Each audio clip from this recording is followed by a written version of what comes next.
Masih bersama kami di Presisi Pagi. Dua restoran Jepang sushi di Baltimore yang merupakan kota terbesar di negara bagian Maryland, Amerika Serikat, dimiliki oleh diaspora Indonesia. Lalu apa kiatnya dalam menjalankan bisnis boga di Amerika Serikat? Kita simak laporan dari tim liputan VOA. Memang lokasinya bagus sih menurut saya. Dan kebetulan ketemulah suami saya, dia punya pengalaman yang pernah kerja di Japanese sushi restaurant. Itulah beberapa alasan mengapa diaspora Indonesia di Baltimore, Maryland menjalankan bisnis restoran Jepang. Linda Tan bersama suaminya Wawan mengambil alih Chio Sushi yang berlokasi di daerah bersejarah Mount Washington dari pemilik sebelumnya. Dengan mengutamakan kualitas serta pelayanan kepada pelanggan, pasangan ini mampu mempertahankan restoran sushi ini selama lebih dari 20 tahun.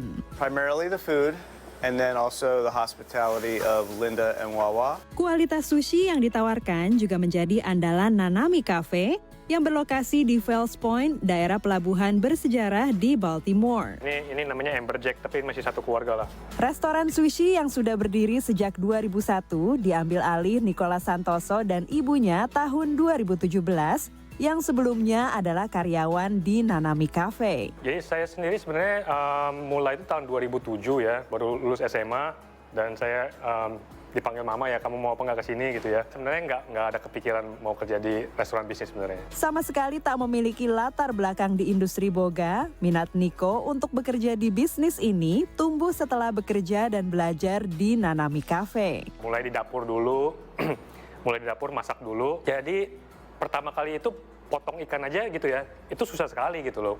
Karena pertama kali diajarin itu sebenarnya hanya masak nasi aja, sama potong ketimun, potong avocado. Mereka jadi intinya waktu 5 tahun pertama belajar itu nggak dikasih pegang ikan sama sekali justru. Menurut Niko yang mulai serius belajar sejak 2009, pelajaran mendasar menjadi sushi chef adalah memasak nasi dan memotong sayuran.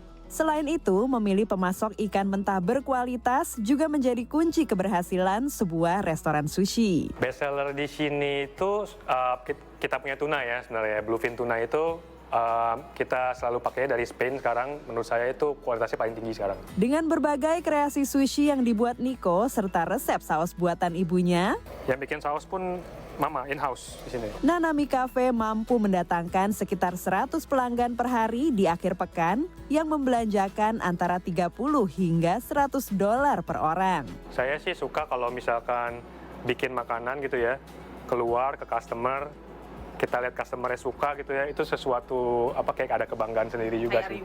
Iya. Dari Baltimore, Maryland, tim VOA.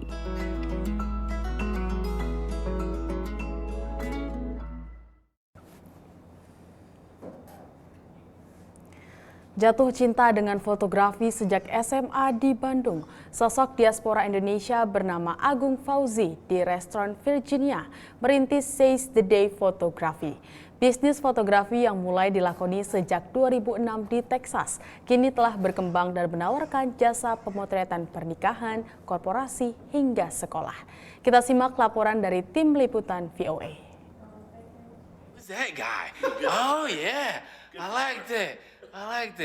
There you go. I would describe Agung as energetic, a lot of energy. Tak salah apa yang digambarkan Jason Van Dorsten, pendeta di Reston Bible Church, mengenai Agung Fauzi, diaspora Indonesia yang berprofesi sebagai fotografer. He has the ability, I think, to interact in such a way with the people that he's photographing. I think his real gift is just in connecting individually with people. That just takes his ability to create a good photograph or video and elevates it, in my opinion, to a higher level. Dan pagi ini, suasana di lobi gereja terdengar meriah dengan suara dan tawa Agung yang tengah mengambil foto para staf dan pendeta.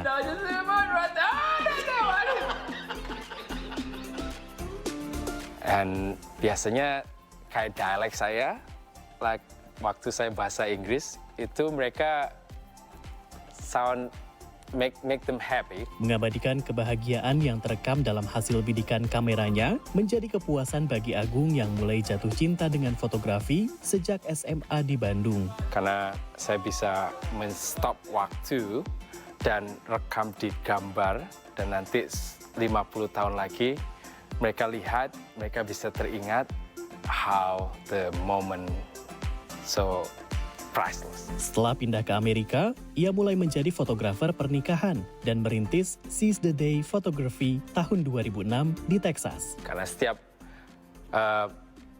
assignment, headshot, or family portrait, senior portrait, atau corporate event, wedding, semuanya itu have to be seize the moment, seize the moment. Ia pindah ke Centerville, Virginia tahun 2009 dan meneruskan bisnisnya yang menawarkan jasa foto pernikahan, foto keluarga, perusahaan, dan sekolah. Bradley Johannes, siswa SMA kelas 12 di South Riding, Virginia, mengakui foto untuk buku tahunan sekolah amatlah penting. Diakuinya, Agung dengan sabar membantu para siswa agar dapat merasa nyaman saat pengambilan foto. So, Mr. Agung was able to make it really special because he's very charismatic and he's a very kind person.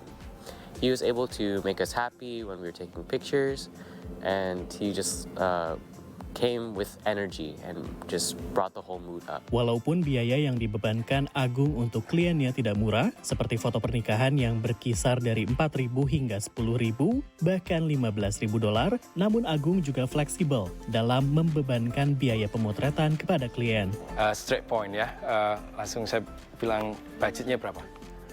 Budgetnya 1.000 dolar, ayo. Saya akan bantu, karena kebanyakan pengalaman saya setelah saya bantu itu, mereka akan kembali lagi. Kalau saya dari bisnis ini tidak mau jadi kaya, tapi mau jadi leave legacy. Jadinya kalau saya bisa membantu orang, akan saya bantu. Di end of the day, saya ingin mereka remember the experience. Saya waktu dipotret sama Mas Agung ini punya pengalaman yang sangat gembira. Dari Reston, Virginia, tim VOA.